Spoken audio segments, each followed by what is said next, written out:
Hey guys, it's Grim here, and today we are going to be looking into how strong is Scott Pilgrim from Scott Pilgrim vs. the World. Scott Pilgrim has been one of my favorite characters as of recent due to the Netflix show, but for those who haven't seen the movies, comics, or even played the video game, so here's a short summary of who Scott Pilgrim is. Scott Pilgrim is a 23-year-old living in Toronto, Canada with his gay roommate Wallace Wells. And within the first page of Scott Pilgrim, we actually get to learn that he is dating a 17-year-old named Knives. And if that wasn't bad enough, he would then go on to cheat with Knives with Ramona Flowers, who is basically the girl of his dreams. And he would learn of Ramona's 7 evil exes, and throughout the story would grow to become a better person. Now, that was just a very short summary, but if you guys are really interested in the story, I would highly recommend looking into the comics of Scott Pilgrim vs. the World, as those are very good.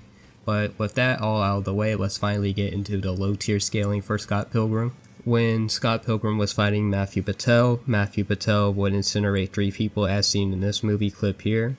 When looking at this scale, should be around small building level plus, and since Scott Pilgrim was able to KO Mattew Patel, he should be relative or superior to this feat. This should be consistent with Scott Pilgrim being able to survive Todd's explosion in issue 3, page 70. This explosion would destroy a giant discount store. When looking at this scale, would be around 10.50 tons of TNT or large building level. Now when it comes to speed, Scott Pilgrim in volume 1 could perform a 64 punch combo mid-air on Mattew Patel before touching the ground, and this has been calculated to around subsonic speeds. So overall Lowball, Scott Pilgrim would be large building level with subsonic speeds.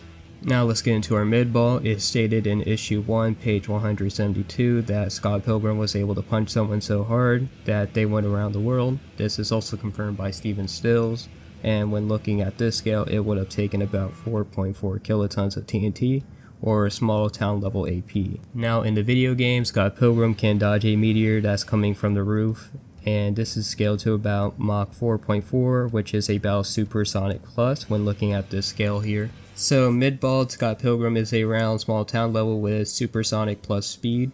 Now getting into our mid to high ball, Todd in every continuity is able to punch a crater into the moon. Now when looking at this scale here, it would have taken about 3.9 petatons of TNT or continental AP to be able to put that crater in the moon. Then as Scott Pilgrim takes off, a even older Scott Pilgrim is able to effortlessly beat Todd with his vegan powers, meaning that he should be able to scale to this. And then regular Scott is able to clash and even tank hits from even older Scott, meaning that he should also be able to scale to this. And then in the video game, Scott Pilgrim was able to parry a flash of light coming from a camera, and when looking at this scale would be around 2 times faster than light. So for a high mid-ball, you can get Scott Pilgrim to continental and faster than light.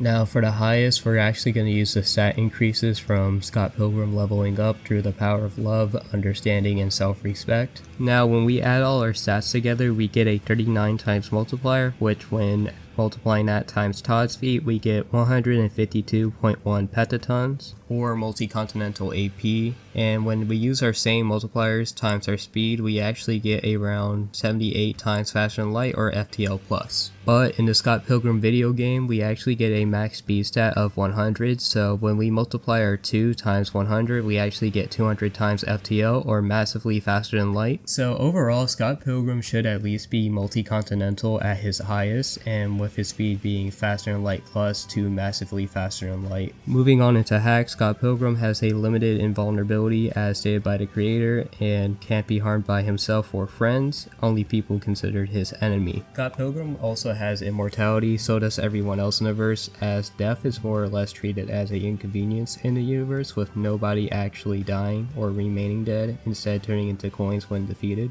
Scott Pilgrim also has a form of fourth wall awareness and should arguably have precognition, as he can read his own story and even holds his own comic. He also has a form of time and space manipulation due to him being able to save and load, as seen when Scott Pilgrim finds a save point in volume 3. With the power of a 1-up, he should be able to regenerate, as seen when he got stabbed by Gideon. Scott Pilgrim with the subspace should be able to dimensionally travel and have space-time manipulation, as he can manifest doors directly to the subspace or even move between the subspace and real world through sheer force. Scott Pilgrim with the power of the glow should also have power nullification, as seen with Gideon, who in the subspace was able to manipulate everything inside of it, but when Scott Pilgrim then attacked him with the glow, he was able to depower Gideon. And those are some of Scott's most notable hacks. I probably missed a few as there's a lot of them, but anyways, I hope you guys enjoyed the video. If you're new, like and subscribe. I'll see you guys in the next one. Peace.